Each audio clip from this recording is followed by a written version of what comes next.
Hi, Brian Benedus coming to you again. We are on chapter 2, titled Doctors, for obvious reasons after I read it, or if you've read it, you'll understand. Um, I invite you again, I will say it again at the end, but please go to my YouTube channel, Brian Benedus, Beneduce, where you will see all these videos and many, many more that are posted there. Um, and I think you'll enjoy them. So I am using my reading glasses, and please, if I make a mistake or mispronounce a word, I'm not going to go back and start again. So, doctors, it is easy to be brave from a safe distance. Aesop. The typical dictionary definition for an anxiety and panic attack sounds something like this: an acute psychobiologic reaction manifested by intense anxiety and panic. Symptoms include heart palpitations, shortness of breath, dizziness, faintness, profuse diaphoresis, pallor of the face, extremities, gastrointestinal discomfort, and intense feeling of imminent doom and death. Attacks usually occur suddenly, last from a few seconds to an hour or longer, and vary in frequency, from several times a day to once a month. Prolonged panic and anxiety can cause agoraphobia, which is a condition where the person is afraid to leave his or her so-called safe place. But for most of my adult life, I just called it the thing. That unforgettable day on the bridge on the New Jersey Turnpike was the kind of experience I have endured my whole life. The thing scared the shit out of me. It was terrifying. It was humiliating. It was debilitating. And unfortunately, there would be many, many more incidents to come. As far back as I can remember, from my teen years into my 20s, I would experience these panic attacks, but didn't know how to describe these feelings to anyone. Maybe it was because I didn't want to look foolish. I have always valued strength and found it shameful not to be in control of myself. And since I really didn't know what was wrong with me anyway, I learned that blaming my health, especially my heart, could be the perfect scapegoat. I remember sitting in hospitals and in doctors' offices many times while the doctors focused intently around the performance of my heart and my irregular heart palpitations. Heart problems always make doctors a little skittish. Many times in the emergency room, doctors would keep me there for hours hooked up to all sorts of wires and EKG machines, carefully monitoring my blood pressure and my heart rate, making certain all was fine before they dared let me leave. And I admit I was not going to be totally honest with them. I couldn't tell them that my heart problems always resolved around the profound fear. I needed to convince them there was more of a physical reaction. You see, if I acknowledged the fear, it would reveal a chink in my armor. I could not accept that. There would be no chink. Through the years, I have had many hospital visits, and most of the time they were short because as soon as I arrived, I immediately feel the relief of help being near, and I would begin to calm down. Through all my hospital visits, I never had a doctor tell me I was experiencing anxiety or panic attacks. Never. Not once. Though it's disappointing to know that so many of our best medical professionals did immediately recognize the symptoms of a panic attack when they evaluated me, I know that I am partly to blame for that. I admit I never gave them all the right information they needed to pour into their proverbial diagnosis blender. Sorry. It was too embarrassing. When asked, my answers to their questions were usually the same vague explanations. No, doc, nothing really happened. I really don't know what's wrong with me. No, I didn't have 12 cups of coffee. Yes, I promised to get my heart checked by my family doctor as soon as I get home. When I was younger, I was once prescribed beta blockers to help with the palpitations. Beta blockers are drugs often given to cardiac patients to treat heart palpitations, angina, high blood pressure, and other related conditions. I took them for a while, but deep down I knew they weren't treating the problem, or should I say, the root of the problem, so I just stopped taking them. And I once had a nurse ask me if I was seeing a psychologist, accusing me of bringing this all on myself. Was this all self-inflicted? Was I crazy?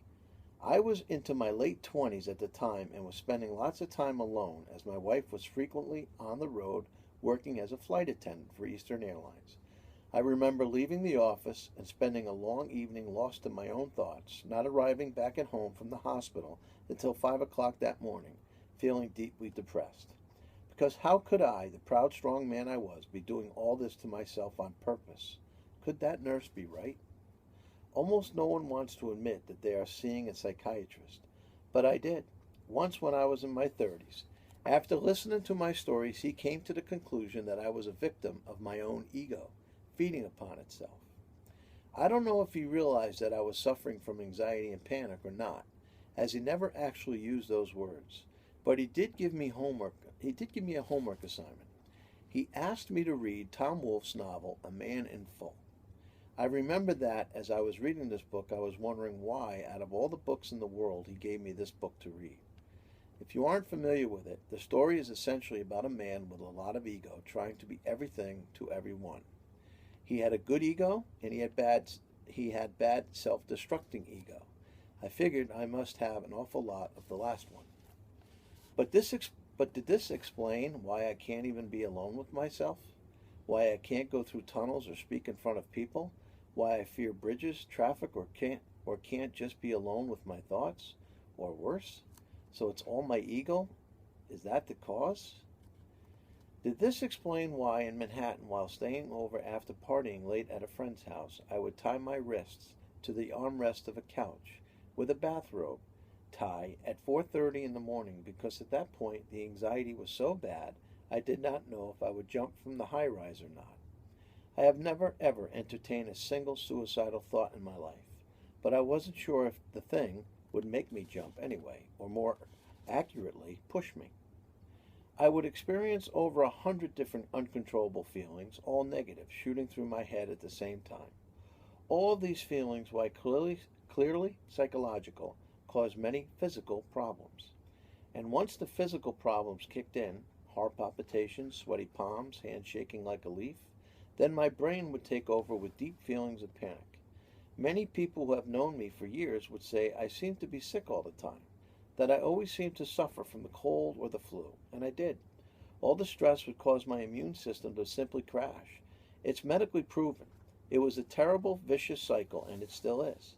And without the right tools to know how to combat it, it's a horrible way for anyone to go through life. It is not out of control ego. It is not self-inflicted. It is agoraphobia. To sufferers of agoraphobia, horrible thoughts come to you no matter where you are. Fear of passing out when driving a car or on the train in front of people, or in a church, or walking up to communion, or in public places like restaurants, supermarkets, malls. Basically everywhere. It's fear of leaving your safe place. I used to test myself and see how far I could walk through a store and stand in the back without looking at an exit or for an exit sign. Little did I know this was the wrong way to go about it. Constantly fighting with yourself is not the way to deal with anxiety and panic. The first step towards fixing this affliction is to just let it happen. Feel the fear, accept it, and learn exactly what it is all about. Once you learn the nature of the beast, you will be able to control it in a very intelligent way. Without any formal medical help, I created my own system of scoring these panic attacks on a 1 to 10 scale. My panic attack on the New Jersey Turnpike ranked a 9, while my panic attack in my friend's apartment a mere 7. I have never experienced a 10, though I have often wondered what it would be like and if I could survive it. And because of this, scared to death, do it anyway, has become my motto. 1 out of 10 people suffer from this disorder in the United States. If you are one of them, please understand that although it may feel like it, you are not alone. Now let me tell you how I was able to overcome it. Once again, a very powerful chapter that I'm happy that I was able to write and convey my thoughts. And if you suffer any type of anxiety or panic at all, today we have WebMD, and I'll give you. As I was reading the chapter, I started to think about this subconsciously. When you have a feeling, when you have something that doesn't feel right in your body, you immediately go to WebMD. I know many people do it, and I'll accuse myself of doing it myself. Um, but when you have a feeling and you punch it in, automatically 300 diseases pop up. And I can guarantee you, if you've done it, you figure you have that disease. Okay. Picture not having a computer to tell you what you might have, the symptoms and so on. When you have panic and anxiety, you start thinking thought. Nowadays, we know what it is: panic, anxiety, cortisol, and adrenaline, and how to treat it, and so on and so forth, even though many are still afflicted with it. But years ago, we didn't know what it was, so it manifested itself. So it's almost like going on WebMD, punching in, oh God, I got that, punching in, oh God, I got that. And the roots just continually go until finally you make yourself sick because you have every disease that you've punched in. Multiply that times 5,000 because that's what anxiety and panic is all about. It's manifesting bad thoughts and continually doing that with no knowledge of I am causing this by myself. I am the one that is actually doing this to myself. And once you realize that and once you understand that, I know what you might be saying if you really suffer. Yeah, but I know. I have said it, yeah, but more times than you have. The smallest amount of anxiety can be calmed. Your anxiety level, and if you notice, I wrote in there 1 to 9 because in my head, 10 was death. No matter how bad it was, I never wanted to say a level 10. I used to call the thing panic and anxiety because I didn't know what it was, and I used to give it those levels, as I mentioned. And anytime, whether it be traveling to New York or traveling somewhere or knowing I'm going on a cruise or whatever it is, you can imagine what that was like for an agoraphobic. But I never used the level 10 because level 10 would be death. So as we continue with the book, we're going to get into a couple more stories when I was in high school and so on and so forth. And I just want to say I'm at 12 minutes right now. I'll try and keep it down to 15, 16, 18 minutes. The reason I am doing this is for the amount of attention we're getting. It's incredible. And I am delighted because people are asking great questions, but more importantly, they're asking the right questions. No stupid, silly questions. They're asking the right questions. They've read the book.